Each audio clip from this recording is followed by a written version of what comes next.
മുതിർന്ന ആൾക്കാരിൽ സർക്കംസിഷൻ ചെയ്താൽ ചിലപ്പോൾ അത് കഴിഞ്ഞ് കുറച്ച് നീരൊക്കെ വരും, ചിലർക്ക് ആശങ്കകൾ ഉണ്ടാവാറുണ്ട്. തീർച്ചയായിട്ടും ഏത് മെത്തേഡ് ചെയ്താലും, ഇലക്ട്രോ കോട്ടറി ഉപയോഗിച്ചിട്ടോ അതിന് മറ്റെന്ത് മെത്തേഡ് ചെയ്താലും മുറി ഭേദമാകുന്ന ചില ഘട്ടങ്ങളുണ്ട്. ഒന്നാമത്തേത് ആദ്യ ഘട്ടമാണ്, ആദ്യത്തെ 24 മണിക്കൂർ. ഈ 24 മണിക്കൂർ അനസ്തീഷ്യയുടെ പ്രഭാവം കുറയും. ചെറിയ വേദനയും കത്തുന്നതിൽ പോലുള്ള ഒരു തോന്നലും ഉണ്ടായി വരാം. വീക്കം വരാൻ തുടങ്ങും. ചെറിയ തോതിൽ രക്തമോ മഞ്ഞ നിറത്തിലുള്ള ദ്രാവകമോ കാണാം. ചിലർ ഡ്രസ്സിങ് ഉണ്ടാവാം, ചിലർക്ക് ഡ്രസ്സിങ് ഉണ്ടാവുകയില്ല. ഡ്രസ്സിങ് ഉണ്ടാവാത്തതാണ് ഇപ്പം ചെയ്യുന്ന കൂടുതലും. ഈ സമയത്ത് ചെയ്യേണ്ടത് എന്താണ്? വിശ്രമിക്കുക, അയഞ്ഞ അടിവസ്ത്രം ധരിക്കുക, പിന്നെ ഡോക്ടർ നിർദ്ദേശിച്ച ഓരോന്ന് മരുന്നുകൾ കഴിക്കുക, പിന്നെ ഡ്രസ്സിങ് ചെയ്തിട്ടുണ്ടെങ്കിൽ അത് നനയാതെ സൂക്ഷിക്കുക. പിന്നെ രണ്ടാം ഘട്ടം എന്ന് പറഞ്ഞാൽ 2 മുതൽ 3 ദിവസം വരെയാണ്. എന്താണ് സംഭവിക്കുക? വീക്കം കൂടി വരും. അത് സാധാരണയാണ്. ചിലപ്പോൾ നീല നിറത്തിലുള്ള ഒരുപാട് പാടുകൾ വരാം. പിന്നെ ഉദ്ധാരണം അല്ലെങ്കിൽ ഇറക്ഷൻ ഉണ്ടാകുമ്പം എന്തെങ്കിലും അസ്വസ്ഥത അനുഭവപ്പെടാം.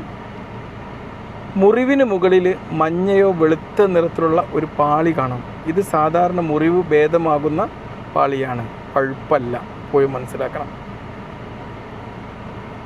ഈ സമയത്ത് എന്താണ് ചെയ്യേണ്ടത്? ഡോക്ടർ പറഞ്ഞതുപോലെ മുറിവ് വൃത്തിയാക്കുക, നിർദ്ദേശിച്ച മരുന്ന് ഓയിൻമെൻറ്റ് ഉപയോഗിക്കുക, കഠിനമായിട്ടുള്ള ജോലികൾ ഒഴിവാക്കുക. മൂന്നാം ഘട്ടം എന്ന് പറഞ്ഞാൽ 4 തൊട്ട് 7 ദിവസം വരെയാണ്.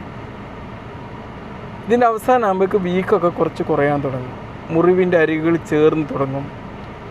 ഒരു സ്കാബ് രൂപപ്പെടും. ഈ സമയത്ത് ഭേദമാകുന്നതിൻ്റെ ലക്ഷണം എന്ന നിലയിൽ ചൊറിച്ചിൽ അനുഭവപ്പെടാം. ആ സമയത്ത് അതിൻ്റെ മുകളിലുണ്ടാകുന്ന സ്കാബ് പറിച്ച് കളയരുത്. മുറിവ് വൃത്തിയായി സൂക്ഷിക്കുക മാത്രം ചെയ്താൽ മതി. 4ാം ഘട്ടം എന്ന് പറഞ്ഞാൽ 2ാം ആഴ്ചയാണ്. ആ സമയത്തേക്ക് മിക്ക മുറിവുകളും അടയും. അലിഞ്ഞു പോകുന്ന തുന്നലുകൾ അപ്രത്യക്ഷമായി തുടങ്ങും. വേദനയും വീക്കമൊക്കെ വളരെ കുറയും. 5ാം ഘട്ടം എന്ന് പറഞ്ഞാൽ 3 തൊട്ട് 4 ആഴ്ചയാണ്. ആ സമയമാകുമ്പോഴേക്ക് എന്താണ്? ചർമ്മം ശക്തമാകും, പാടിൻ്റെ കാഠിന്യം കുറയും, അമിതമായിട്ടുള്ള സ്പർശ സൂക്ഷ്മത കുറയും. പിന്നെ നടക്കുന്നത് 4 തൊട്ട് 6 ആഴ്ചയാണ്. 6ാം ഘട്ടം. മുറിവ് പൂർണ്ണമായും ഭേദമാകും. പാടിൻ്റെ രൂപം അടഞ്ഞ മാസങ്ങളിൽ കൂടുതൽ മെച്ചപ്പെടും.